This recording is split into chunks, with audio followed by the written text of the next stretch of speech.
आखिरी सलाम। एक अधूरी मोहब्बत की कहानी। गांव के एक कोने में पुरानी हवेली के पास एक टूटी सी बेंच हुआ करती थी। वहीं हर शाम वो दोनों बैठते थे, रवि और सायरा। सायरा अपने बाबा की इकलौती बेटी थी, पढ़ने लिखने में तेज और उतनी ही मासूम। रवि गांव का एक साधारण लड़का जो अपनी माँ के साथ एक छोटी सी झोपड़ी में रहता था। उसके पिता नहीं थे और घर की जिम्मेदारी उसी के कंधों पर थी। लेकिन प्यार, जात पात, अमीरी गरीबी नहीं देखता। वो दोनों एक दूसरे को तब से जानते थे जब बचपन में एक ही स्कूल में पढ़ते थे। वक्त बीतता गया और उनकी मासूम दोस्ती धीरे धीरे मोहब्बत में बदल गई। रवि जब भी सायरा को देखता, उसके चेहरे पर एक हल्की मुस्कान तैर जाती। सायरा की हंसी उसके लिए दुनिया की सबसे प्यारी आवाज थी। और सायरा, वह तो हर शाम उस टूटी बेंच पर बैठकर रवि के ख्वाब बुनती थी। एक छोटा सा घर जिसमें वो दोनों हों और एक सुखद सादा जीवन। एक दिन सायरा ने रवि से कहा, रवि, क्या तुम मेरे लिए बाबा से बात करोगे? रवि चौंक गया। वो जानता था कि सायरा के बाबा जमींदार खान बहुत सख्त इंसान हैं, जात पात के मामले में पुराने ख्यालों वाले। लेकिन रवि की आंखों में विश्वास था। उसने कहा, सायरा, अगर तुझे मुझ पर भरोसा है तो मैं पूरी दुनिया से लड़ लूंगा।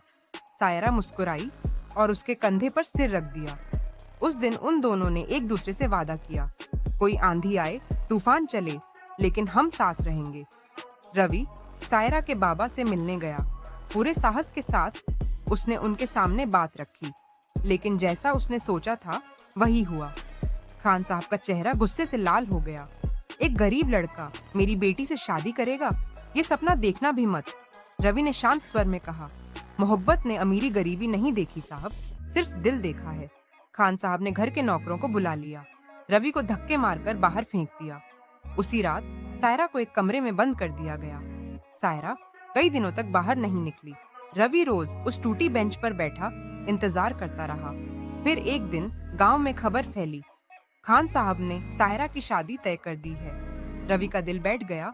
वो भागा भागा हवेली पहुंचा, लेकिन दरवाजे बंद थे, पहरेदार खड़े थे। सायरा की डोली सजाई जा रही थी, शहनाई बज रही थी, घर में चहल पहल थी, पर रवि की दुनिया अंधेरे में डूब चुकी थी। वो लम्हा जब डोली उठी, शाम ढल रही थी। आसमान में हल्का अंधेरा छा चुका था। हवेली के बाहर रोशनी और सजावट जगमगा रही थी। बारात आने ही वाली थी।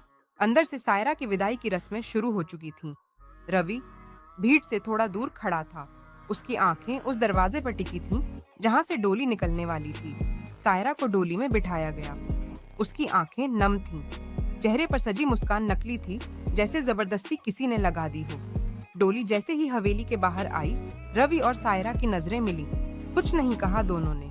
ना रवि कुछ बोल पाया, ना सायरा कुछ कह सकी, पर उनकी आंखों में सब कुछ था। रवि की आंखों से आंसू बहने लगे। सायरा की भीगी पलकें थरथराईं। डोली धीरे धीरे आगे बढ़ने लगी। रवि वहीं खड़ा रहा, ना रोका ना कुछ कहा, बस खामोश खड़ा देखता रहा, जैसे उसकी दुनिया उसी डोली के साथ जा रही हो। डोली के जाते ही रवि की जिंदगी जैसे थम गई। उस टूटी बेंच पर अब वो हर दिन अकेला बैठता था। जहाँ कभी सायरा बैठी थी, अब वहाँ सिर्फ खालीपन था। वो दिन रात एक ही सवाल खुद से पूछता, क्या प्यार इतना कमजोर होता है? लेकिन उसके पास कोई जवाब नहीं था। गांव वाले धीरे धीरे अपने काम में लग गए। खुशियां लौट आईं, मगर रवि की दुनिया अब भी सुनसान थी। 5 साल बीत गए।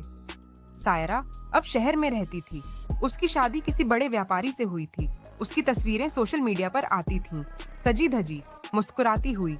लेकिन रवि ने कभी वो तस्वीरें नहीं देखी, क्योंकि उसने अब फोन रखना भी छोड़ दिया था। वो अब गांव की लाइब्रेरी में काम करता था और उसी बेंच पर बैठकर कहानियां लिखा करता था। एक दिन एक लड़की वहां आई, उसकी बेटी। आप रवि चाचा हैं? रवि चौंका। तुम कौन हो बेटा? माँ ने कहा था, अगर कभी गांव जाओ तो रवि चाचा से जरूर मिलना। रवि की आंखें भर आईं। उसने बच्ची के सिर पर हाथ फेरा और मुस्कुराया। सायरा ने रवि से किया हर वादा निभाया। वो नहीं लौटी, लेकिन अपनी बेटी को रवि से मिलवाने जरूर भेजा।